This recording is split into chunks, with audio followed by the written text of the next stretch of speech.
Assalamualaikum warahmatullahi wabarakatuh. My name is Dinona Bomana from Extensive Reading KSG. Today I would like to present about journal article. For the first journal article is exercise as healthy lifestyle choices a review and avenues for future research. For the first journal article is exercise as a healthy lifestyle choice, a review and avenues for future research. The Health Ministry has been putting much effort in health promotion by educating the public about the importance of health. However, despite the effect, the Malaysian general public is aware of the benefits of exercising and the potential risks of physical inactivity, especially among those in middle and higher socio-economic status. There is still low participation rate in exercise activities. The government is concerned with the health issues that will affect the productivity and consequently the nation economy in view of the importance of health as an asset in the development of human capital. However, the fact is that health awareness and knowledge have little influence on individual exercise participation despite various health promotion campaigns organized by the government agencies.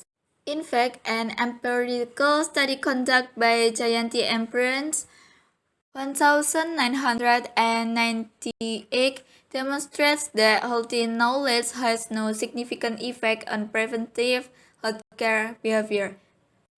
There might possibly be other social and/or psychology factors that influence individual exercise participation. With regards to the application of TB model, several issues were observed from a review the past exercise research applying the TPB. These research issues need to be addressed in future research and it includes, for the first, the sufficiency of the TPB model has been questioned despite numerous empirical supports for the use of the model. And the second is, there is a need to develop an integrative model in order to provide more comprehensive and coherent viewpoints in the study of exercise behavior. And the third is, exercise research has received great attention in the literature from various disciplines such as health science, medicine, health, and social psychology. And the last is future research should consider the concept of self-efficacy in examining exercise behaviors. Also, the distinctions between PBC and self-efficacy should be made clear before conclusion can be drawn.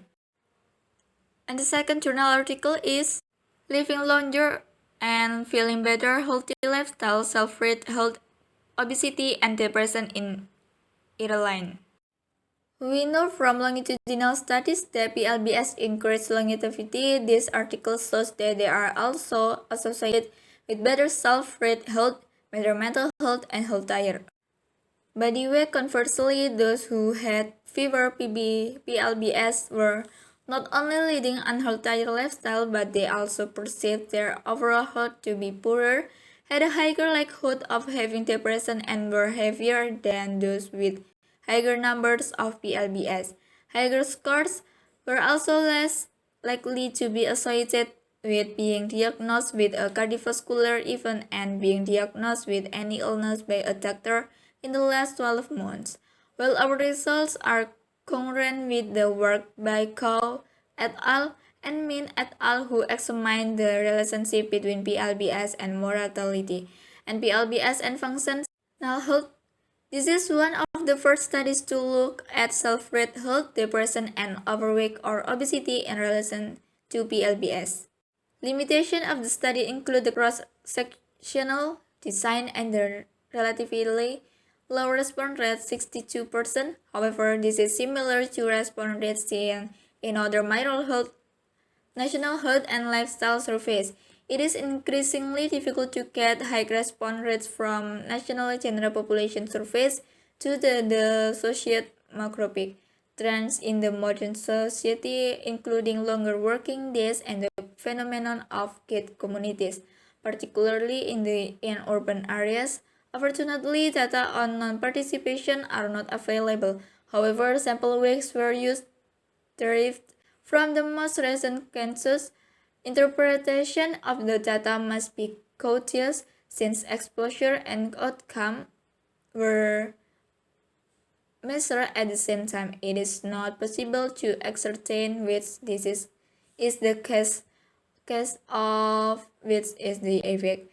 It can be argued that persons with better than average self-rate health and better mental health are more likely to engage in health-seeking behavior. The issue of reserve cautions cannot be resolved in this study. However, it is likely that the causal effect of these health-seeking behaviors flow in both directions are mutually beneficial.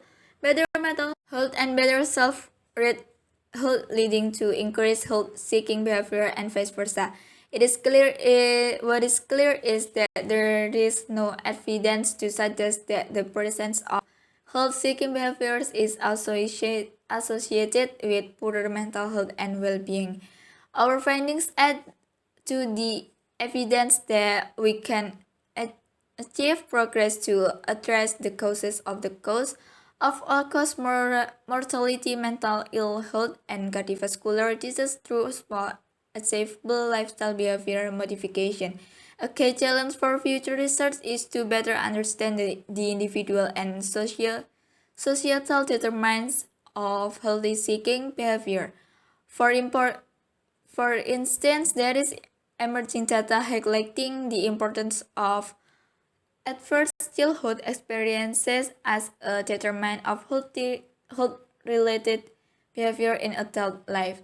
Data from the USA show that children with low rates of childhood adversity not only have better mental health in adult life but better physical health with lower rates of high-risk behaviors and conditions. Thank you for your attention. Wassalamualaikum warahmatullahi wabarakatuh.